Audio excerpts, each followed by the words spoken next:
So you're probably asking yourself, why would this guy talk about a film from 1990? A 33-year-old film that no one cares to talk about in 2023? Well, because I want to, that's why. I happened to watch it this week. It's one of those movies that everybody knows about. You know, it came out when I was a kid. I was about 5 years old. And so I knew of it. I saw it on. I remember it being on. But I never really sat down and watched the film until this past week.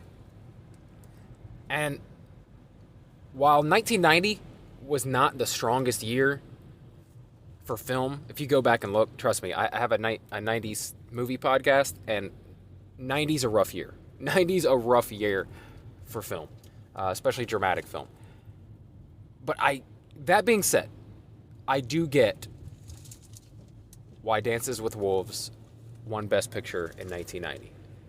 It was clearly the best film that came out that year. Not just because a lot of the films sucked, but because it was a damn good film. And if you enjoyed Avatar, then you'll probably enjoy Dances with Wolves because it's basically the same story. I enjoyed it a lot more, story-wise, than Avatar. But Kevin Costner, wonderful performance in this film. And it's one of those films that, like, needs to be long. You know, it didn't used to be the way it is now, where every film is, like, anywhere between 2 hours and 45 minutes and 3.5 hours long. It didn't used to be this way. It used to be a lot of 90 minutes in and out films. And then every great once in a while, you got a really long film that you had to put on 2 VHS tapes when it came out on home video. And Dances with Wolves was one of those. I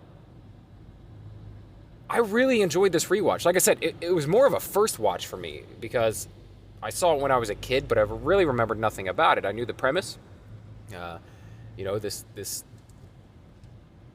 Civil War soldier heads out to the frontier to guard his orders send him to this fort, this base out in the middle of nowhere. And when he gets there, he finds that there are no other soldiers at this outpost. He's literally there alone. It is in Sioux territory. And, you know, he's never seen any Native Americans. He's never seen buffalo. Like, he is excited to be on the frontier. And that's one thing that this movie really did for me is I'm the type of person who loves that, like, wilderness, being out there on your own type thing. Like, I like the idea of being out in the secluded wild. And just to be out there at this time, before the West was colonized by whites,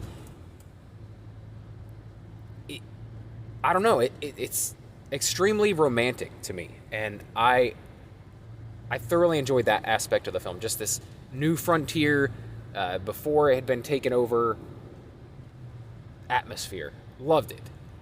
So in this film, you know, the main character, Lieutenant Dunbar,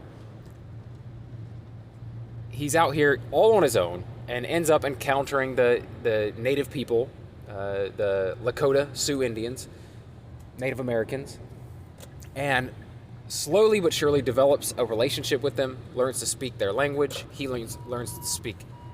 They learn to speak a bit of his, and, you know, like I said, it was romantic for me, not just for the romance in the films, because he does end up meeting another white woman who had been taken in by the Sioux when she was a child, and she's, like, fully integrated. She is a Sioux woman, and so she barely speaks any English at this point. But that is his kind of in with them, is she's able to act as a sort of interpreter. And through time, he develops a very close relationship to where he ends up basically being a member of this tribe and kind of leaving his ways as a American soldier behind and fully embracing the Sioux way of life.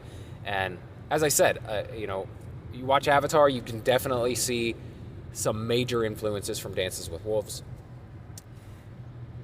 It's the better version, right? It's the better version of that story. And I think, like I said, the length of the film works really well for it. If this were pared down into a 90-minute or 2-hour film, I don't think the dramatic beats would hit as hard. I don't think it would mean as much at the end when what happens. I did find the end a little bit lackluster. I don't know. I guess I expected like a bigger battle of sorts or something to happen really dramatic at the end.